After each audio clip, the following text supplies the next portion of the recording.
భువనేశ్వరి తెలుగు రాష్ట్రాల్లో ఈ పేరుకు ప్రత్యేకంగా పరిచయం అక్కర్లేదు.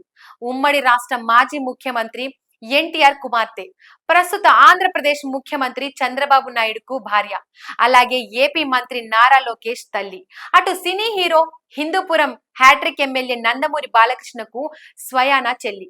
ఇలా చెప్పుకుంటూ పోతే ఆమె ఫ్యామిలీ బ్యాక్గ్రౌండ్ ఏ రేంజ్ లో ఉందో తెలిసిందే. ఇప్పటి వరకు క్రియాశీలక రాజకీయాలకు దూరంగా హౌస్ వైఫ్ గా ఉన్న ఆమె ఇప్పుడు ఏపీలో పార్టీ అధికారంలోకి వచ్చిన వేళ క్రియాశీలక రాజకీయాల్లోకి ఎంట్రీ ఇవ్వబోతున్నారా? ఆమె ఓ నియోజకవర్గంపై కాన్సన్ట్రేషన్ చేశారా అంటే అవుననే చర్చలు వినిపిస్తున్నాయి. మరి ఆ వివరాలేంటో భారతి టీవీ ఎక్స్క్లూజివ్ స్టోరీలో చూద్దాం. చంద్రబాబు గత ఏడాది చివర్లో జైలుకు వెళ్లినప్పటి నుంచే భువనేశ్వరి రాజకీయంగా యాక్టివ్ కావడం ప్రారంభించారు. అప్పుడే ఆమె జనాల్లోకి వెళ్లారు. అప్పటి నుండి ఆమె యాక్టివ్ గా ఉండడం, ఆమె రాజకీయ రంగ ప్రవేశంపై రకరకాల ప్రచారాలు తెరమీదికి రావడం జరిగాయి. తాజాగా భువనేశ్వరి భర్త చంద్రబాబు ప్రాతినిధ్యం వహిస్తున్న కుప్పం నియోజకవర్గ పర్యటన ఆసక్తిగా మారింది.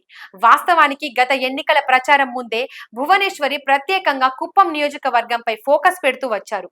కుప్పంలో గత ఎన్నికల్లో చంద్రబాబు మెజార్టీ 30,000 వచ్చింది. ఆ తర్వాత అక్కడ వైసీపీ అరాచక రాజకీయం చేసి స్థానిక సంస్థల ఎన్నికల్లో పైచేయి సాధించింది.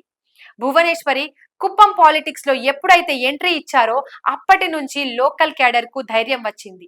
ఈ క్రమంలోనే ఈ ఎన్నికలకు ముందు భువనేశ్వరి అక్కడ కాన్సన్ట్రేషన్ చేయడంతో బాబు మెజార్టీ 45,000కు పెరిగింది. ఈ రోజు పార్టీ అధికారంలోకి వచ్చాక ఆమె కుప్పంలో పర్యటించి నియోజకవర్గ సమన్వయ కమిటీతో సమావేశం అయ్యారు. ఈ క్రమంలోనే ఆమె చేసిన కామెంట్లు కూడా ఆసక్తిగా ఉన్నాయి. రాజకీయాలు, వ్యాపార రంగంలో టీం వర్క్ అనేది చాలా ముఖ్యమని, దీన్ని తాను బలంగా నమ్ముతానని భువనేశ్వరి తెలిపారు. ఈ టీం వర్క్ వల్లే రాష్ట్రంలో మళ్లీ పార్టీ అధికారంలోకి వచ్చిందన్నారు. ఇక స్థానికంగా తనకు ప్రజలు రెవెన్యూ, నీటి, రహదారులు, డ్రైనేజ్ సమస్యల గురించి ఎక్కువగా చెప్పారని, వాటిని సమన్వయ కమిటీ పరిష్కరించాలని కూడా భువనేశ్వరి ఆదేశించారు.